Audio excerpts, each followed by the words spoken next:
Break के बाद एक मरतबा फिर आपको पाकिस्तान के former test captain Aamir Sohail और टेस्ट ओपनर खुर्रम मंजूर के साथ जोश जगादे में खुश आमदीद कहते हैं। हमने थोड़ी सी बात की क्योंकि ये दोनों हमारे बैट्समैन ही हैं, तो थोड़ी सी बात की हमने बैटिंग के हवाले से कि 11 सेंचुरियाँ इस टूर्नामेंट में अब तक स्कोर हो चुकी हैं। अभी 2 सेमीफाइनल और 1 फाइनल होना बाकी है। आमिर, जिस तरीके से बेन डकेट उसने सेंचुरी स्कोर की, फिर उसके अलावा जो रूट ने भी जो है वो दूसरे नंबर पर रन्स बनाने के एतबार से उन्होंने भी 100 बनाए। तो आप कैसे देखते हैं ऑस्ट्रेलिया के बैट्समैनों की? अगर मैं बात करूं आमिर, तो ऑस्ट्रेलिया का आपको, इंडिया का तो शुभमन गिल नजर आएगा, ऑस्ट्रेलिया का आपको इसमें कोई बैट्समैन नजर नहीं आता जिसने सेंचुरी स्कोर की है? इंग्लिश ने की है, जॉश इंग्लिश ने 120 रन किए थे इंग्लैंड के खिलाफ। तो आप बैट्समैनों को, ऑस्ट्रेलियाई बैट्समैनों को अब डिफरेंट जगह पर आकर खेल लें। उन्होंने यहाँ पाकिस्तान में मैचेस खेले, कोई दुबई में मैच नहीं खेला। इस जगह आकर जो ऑस्ट्रेलियाई बैट्समैन खेलेंगे, क्या अपनी टेक्निक को तब्दील करेंगे, स्ट्रेटजी को चेंज करेंगे, सिंगल डबल्स पे जाएंगे, जैसे मारते रहेंगे? आई थिंक थोड़ा सा माइंड सेट तो चेंज करेंगे। और जिस तरह मैंने पहले भी कहा कि ये बहुत ज़्यादा रिलाई करेंगे ओपनर्स के ऊपर to set the tone of the game in their favour.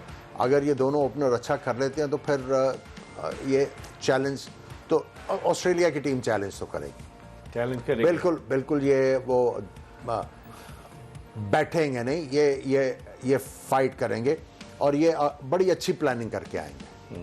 ये नहीं है कि इजी प्रे होंगे, मतलब they are relying on their batting ना इंस्टेड ऑफ बॉलिंग। देखिए यहाँ पे इनकी बॉलिंग भी जो है वो ऐसी पिचेस के ऊपर अगर आप इंटेलिजेंटली बॉल करें, स्लोअर वन करें, क्रॉस सीम पकड़ के बॉल करें, सीम अप बॉल करें, और स्पिनर को जब थोड़ी सी हेल्प हो रही होती है और जिस एंगल से मैक्सवेल बॉल करते हैं वो मुश्किल हो सकता है, क्योंकि आप edge of the crease round the wicket जाके जब आप ऑफ स्टंप के बाहर बॉल करते हैं और वहां से गेंद को टर्न भी करते हैं और बाहर भी निकालते हैं, तो बैट्समैन के लिए डेफिनेटली मुश्किल होता है। और उसने टाइम एंड अगेन प्रूव किया हुआ है कि वो सिर्फ वो ऑक्सिलरी बॉलर नहीं है, वो उनको आउट भी करके देता है।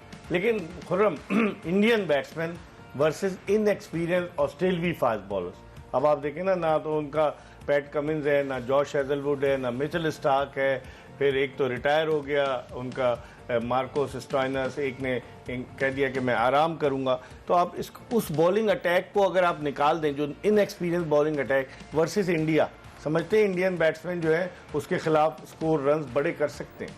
अच्छा, मैं इस तरह आपको बताऊंगा कि देखें, ऑस्ट्रेलियन टीम का जो एनालिस्ट है ना, वो प्लान देता है और पता चलता है कि बैट्समैनों को क्या टारगेट होना चाहिए, जो टीम में डिस्कस होता है उसको आपने किस तरह अंदर जाके वो कह लें एग्जीक्यूट करना है।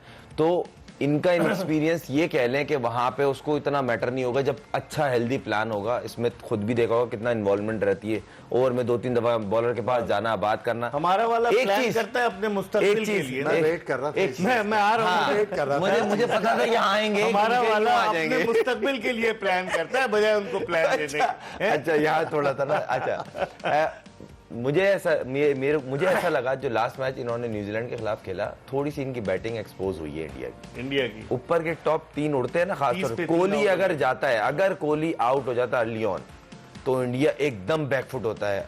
अगर अक्षर पटेल और अय्यर की नहीं लगती पार्टनरशिप, उन्होंने पहले मोमेंटम तोड़ा है उनका, जिस तरह गेन हो रहा था मोमेंटम, उन्होंने बिल्कुल ठंडे हो गए।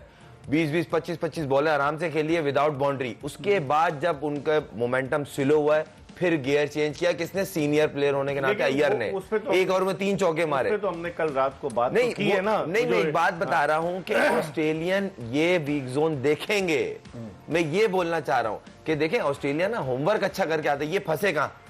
उन्होंने इनको खुद जगह दी दोबारा गेट खोलने की। मिडिल ओवर्स में डॉट बॉल्स खेली, सेट हुए उसके बाद। क्योंकि देखें, पार्टनरशिप को बिल्ड नहीं होने देना है। इजी जब सिंगल शुरू हो जाए ना, काम खराब हो जाता है। खासतौर 3 बोर्ड पे लगे हुए हैं और एकदम से सिंगल लेना शुरू हो जाए या बैट्समैन को इजी हो जाए, भले रन ना बन रहा और बैट्समैन इजी आया और वो इजी हो गए थे। जी बिल्कुल, शुरू में उनको 8-9 गेंदें मुश्किल हुई, उसके बाद वो इजी प्ले हो रहा था, वो डॉट भी अपनी मर्जी से कर रहे। वो चीज ऑस्ट्रेलिया नोट करके आएगा, मैं ये कहना चाह रहा हूं। तो ये छोटी छोटी मिस्टेक्स होती हैं जो बड़ी टीमें नोट करके आती हैं कि इस मैच में इनकी ये गलती थी, इस वजह से आ रहे। इंडिया यहाँ एक्सपोज हो सकता है, ठीक है, और वहां पे हाई स्कोरिंग गेम नहीं हो रहा, और सेकंड बैटिंग में आपको हो सकता है, मुझे लगता है, हो रही है आमिर भाई वाली बात कि ऑस्ट्रेलिया ने बोला हमारा वीक जोन क्या दिख रहा है, बॉलिंग, हम बैटिंग करेंगे बाद में, जितने भी रन होंगे हम चेस करेंगे। इस पर हम मजीद बात करेंगे। वक्त हो गया प्रोग्राम के आखिरी ब्रेक का, और ब्रेक के बाद अपने दोनों मेहमानों के साथ दोबारा आपको ज्वाइन करेंगे। Stay tune to Express. Welcome back after the break. आप देख रहे हैं एक्सप्रेस न्यूज की स्पेशल ट्रांसमिशन जोश जगा दे जीत की धुन, और हम बात कर रहे हैं कल जो सेमीफाइनल मैच खेला जाएगा ऑस्ट्रेलिया और भारत की क्रिकेट टीमों के दरमियान दुबई इंटरनेशनल क्रिकेट स्टेडियम में, उसके हवाले से हम बात कर रहे हैं। फिर उसके बाद परसों जो दूसरा सेमीफाइनल है साउथ अफ्रीका वर्सेज न्यूजीलैंड, वो गद्दाफी स्टेडियम लाहौर में होगा। आमिर, क्राउड की तरफ आते हैं, हर तरफ नीला ही नीला नजर आ रहा था दुबई इंटरनेशनल स्टेडियम में। इससे कितना प्लेयर्स का, टीम का मोरल जो है अप होता है? मोरल भी अप होता है। देखिए, ऑपोजिशन जो है अगर वो अपने कलर्स नहीं देखती तो उनमें भी तो मोटिवेशन आती है ना। वो लास्ट जो अहमदाबाद में फाइनल हुआ वर्ल्ड कप का, भरा हुआ था ना, वही थे नीले। तो मजे की बात ही थी जो उनके कैप्टन ने स्टेटमेंट दी थी, वो भी तो आपको इग्नाइट करता है ना, वो भी तो आपको बेसिकली मोटिवेट करता है कि नहीं यार, हमने आज दिखाना है, तो ये चीज फिर वर्क कर सकती है। और मैं एक चीज बताऊं, हमने बात की थी इन पिचेस के ऊपर कि ऑस्ट्रेलिया इन पिचेस के ऊपर पहले बॉलिंग को एक्सपोज करेगा और फिर बैटिंग करेगा। उधर वो पहले बैटिंग करेंगे और रन से इतने लगाएंगे कि बॉलर्स के लिए आसान करें। यही ऑस्ट्रेलिया का जो स्ट्रांग पॉइंट उनकी बैटिंग लग रही है ना, उनकी बॉलिंग तो वो इसलिए अपनी बॉलिंग को पहले वो करेंगे। लेकिन अब जिस तरीके से ऑस्ट्रेलिया ने प्रोग्रेस किया है, हालांकि उनके टॉप के प्लेयर्स नहीं है, तो आप समझते हैं कि ये एक ऑस्ट्रेलिया अगर इंडिया को हरा देता है सेमीफाइनल में और फाइनल में पहुंचता है तो एक बहुत बड़ी अचीवमेंट होगी, और इससे इस बात की रिफ्लेक्शन होगी कि ऑस्ट्रेलिया का इंफ्रास्ट्रक्चर बड़ा मजबूत है। जैसे आमिर कहते हैं कि बड़े उनके पास एक अगर जाता है तो दूसरा मिच्योर होकर आता है। हमारे यानी कि उस्मान खान को हमने शामिल कर लिया बेचारे को, अब वो टहल ही रहा था ना, टहल ही रहा है टीम के साथ, क्या कहेंगे? देखें, आप ही होमवर्क करके लेके आए थे कि जब से ऑस्ट्रेलिया क्रिकेट चल रही है टोटल 8 कोचेज हैं, और हमारे 36 साल में, सही है। तो ये जवाब है कि हम किधर स्टैंड कर रहे हैं। हमें जरूरत नहीं पड़ती बार बार कुछ उठापटक करने की, चीजें बिल्कुल उठा के नहीं लाके डालने की। वो बड़े स्ट्रॉन्ग बेस के साथ, ज्यादातर वो अपने कोचेज रखते हैं, और नहीं, वो अपने सिस्टम के थ्रू निकालते हैं ना। अब तो हमारा सिस्टम इतना अच्छा है, वो कोच भी प्रोड्यूस कर रहा है, प्लेयर भी कर रहा है, प्लेयर ग्रो भी कर रहे हैं नीचे लेवल से, मतलब अंडर 15 अंडर 12 लेवल की उनकी जो क्रिकेट कोचिंग है ना, वो दिखाते हैं क्लिप्स में, वो देखने वाली होती है। वो लोग स्ट्राइक फोर्स का कैंप क्यों नहीं लगाते, छक्के मारने वाला?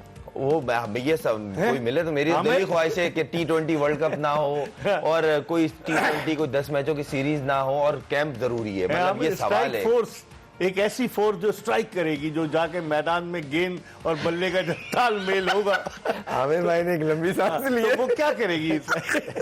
देखिए, हमने इसके ऊपर काफी ज्यादा डेल्व किया हुआ है। सिंपल सी बात यह है कि जो बेसिक्स है ना, वो बहुत जरूरी होते हैं। अगर आप बैटिंग के बेसिक्स की बात करो ना, तो वो इवॉल्व हुए बहुत अरसा पहले, और जो बैट्समैन का सबसे बड़ा चैलेंज है वो ये है कि उसने सिंगल करनी सीखनी है और अच्छे गेंद को छोड़ना सीखना है और रोकना सीखना है। अब मैं ये अक्सर एग्जांपल देता हूँ, आप एक 6 साल के बच्चे को बल्ला देना, उसका इंस्टिंक्ट क्या है? जोर से हिट मारना, ठीक है? तो उसको बेहतर करके वो ट्यून करके इधर लेके आते हैं, डिफेंस तगड़ा करो, सिंगल सीखो। ये जो चौके छक्के मारने हैं ना, ये सारा एक आर्ट है। ये जब आपका डिफेंस तगड़ा होगा तो आपको आ ही जाता है, ठीक है? और जो आप बात कर रहे हैं ना कोचेस वाली, देखिए उनका जो स्ट्रक्चर है वो प्लेयर को पूरी तरह बना के फिर मैदान में लाता है। आपका भी स्ट्रक्चर यही था। आप देखें, आपने कितने बड़े नाम प्रोड्यूस किए हैं। बिल्कुल, उस वक्त आपका Quaid-e-Azam trophy, Patron's trophy, pentangular, Wills cup बहुत जबरदस्त टूर्नामेंट और वेल ऑर्गेनाइज थे, वहां से आते थे। आपने खुद टिंकर किया और उसकी वजह से आज आप यहाँ पे हैं। फिर आप कोच रखते हैं, आपको ये नहीं पता कि पाकिस्तान टीम के साथ जब आपने अब कोच लगाना पिछले 10 साल से, तो वो टेक्निकली बड़ा तगड़ा होना चाहिए। वो ऑस्ट्रेलिया वाला कोच नहीं चाहिए जो प्लेयर की फाइन ट्यूनिंग करता रहेगा। यहाँ पे आपको बॉलर को बॉलिंग करनी सिखाना है, बैट्समैन की टेक्निक इंप्रूव करानी है, क्योंकि फिनिश प्रोडक्ट नहीं है ना। सही। जाते जाते आमिर कह रहे हैं कि 6 साल का बच्चा गेंद को मारता है, तो क्या ये लोग उससे इंस्पायर हुए 6 साल के बच्चे से कि स्ट्राइक फोर्स कैंप लगा दो, हिटिंग करें? क्या कहेंगे आखिरी जुमला? विद ऑनेस्टी ये रज़ाक भाई को खुद उनको बोलना चाहिए था कि यार इस कैंप का अभी कोई फायदा नहीं है। विद रिस्पेक्ट, मैं उनके अगेंस्ट नहीं हूँ, अच्छी चीज लाया जो भी लाया, मगर ये अभी जरूरत नहीं थी। पेंटर्स ट्रॉफी चल रही है, डिपार्टमेंट की कोर निकाल के आपने कैंप लगा लिया, ये ज्यादती, ये प्लेयर के साथ ज्यादती है। इससे बड़ा फर्क पड़ा।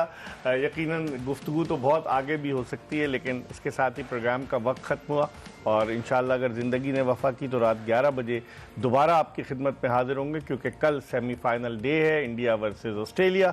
आमिर सुहेल, मिर्ज़ा इकबाल बेग, खुर्रम मंजूर और एक्सप्रेस न्यूज़ की पूरी प्रोडक्शन टीम को इजाज़त दीजिए, ये बताते हुए कि ये ट्रांसमिशन आपकी खिदमत में लाइव बॉय और लेस के तावन से पेश की गई and it is powered by Telenor and Colgate max fresh. हम इंशाल्लाह ताला फिर आपसे रात को मुलाकात करेंगे। अल्लाह हाफ़िज़।